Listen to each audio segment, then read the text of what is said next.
I'm going to take you on a little journey around our little hill farm to show you what we do up here to grow some of our veg. See, we've got wall here in a little polytunnel. It's a homemade polytunnel. Everything's upcycled from the farm, from water pipes to these PVC plastic sheets that were used during lockdown. So yeah, we try to use everything, utilize everything to grow our own food. So come with me, find out how I believe that the food system maybe needs to change and how we need to look at it. Raining outside, so it's time to get in the polytunnel and get some lovely cucumbers picked. Look at these. Look at them, people. Yes. I'm not sure what that one is. We'll try one of these as well.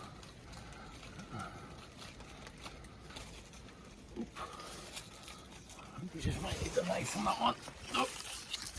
Yeah. It's a different one. Wow, beautiful. Trying a few new varieties this year. You've seen tomatoes of that colour before. Some beefy ones there. These are really strange. Look at my chilies coming along there nicely. And we've got a few peppers here as well. And still early days. It's nothing like experimenting with your food. It's what's great about being a farmer or a grower, especially when it's raining. You know, you're not going to have to water tonight. Getting a lot of watering. See how I'm using the lovely wool to grow my veg.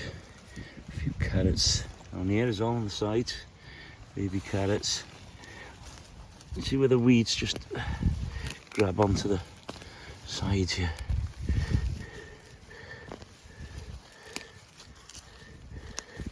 I wish we could grow veg like the weeds grow, honestly. You've got to say, unbelievable.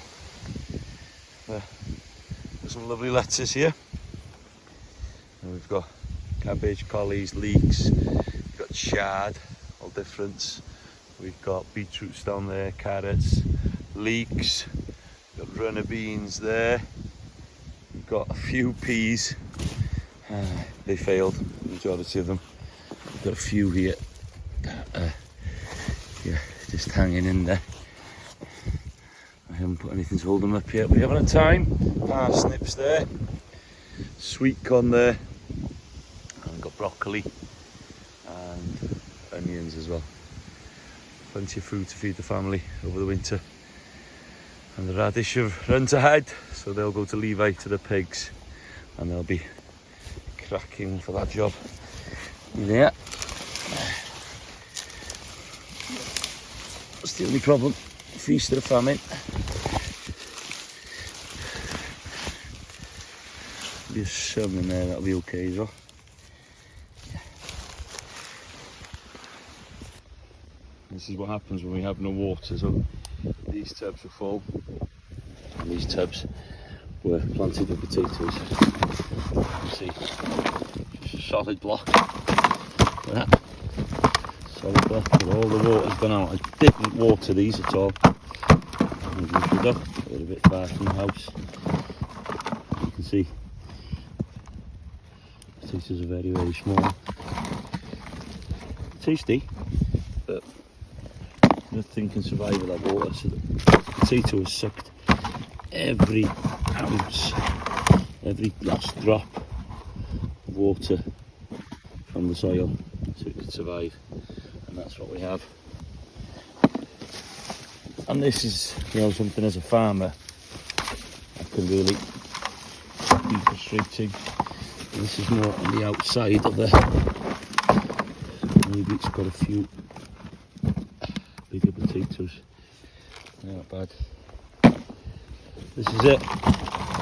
This is the problem we have as an industry, is to grow food. It's challenging weather conditions. I'll speak a little bit more about it in a minute. Right, I'm sitting out in the rain and just looking at some of the stuff that you've just seen me been picking. So new potatoes, some lovely cucumber, my little polytunnel. We've got spinach, a lot of spinach here. We've got chard, lettuce, and as well we've got a leek as well, one big leek. There's quite a few more there. But what I want to go back to is, you know, this year has been very difficult because we haven't had much rain. It's been hard, and I think this is why we as human beings need to be really looking at our food systems, how we can grow things locally and seasonally and putting less pressure on our planet. You know, travelling food all over the world I don't think is sustainable, and we need the farmers, you know, that work in the soil to grow this food to feed us. Going forward, I think we do need a farming food revolution in the world, and everybody needs to start thinking how their food's produced, you know, looking how their meat's produced. And we know that as farmers, one bad year, and look what's happened in the Ukraine, look what's happening in Sri Lanka, look what's happening in the Netherlands at the moment. There's a lot of challenging government policy, supermarkets pushing the prices down. We've got big multinational companies or corporations trying to produce these fake processed meats so they can push the farmer out. I think there's a lot of challenges, but for me, I think the answer is seasonal, local, regenerative. And as a farmer, as hands are in the soil every day, I can tell you it's never easy to produce food, and there will be something dying for every single meal we put on our tables, from the potatoes to the peas to the leeks to the carrots to the cucumbers. There will be a cost. So follow a farmer, and this is what I want to do. I want to start to educate people about seasonal, regenerative and the local food supply chain. Thanks for listening.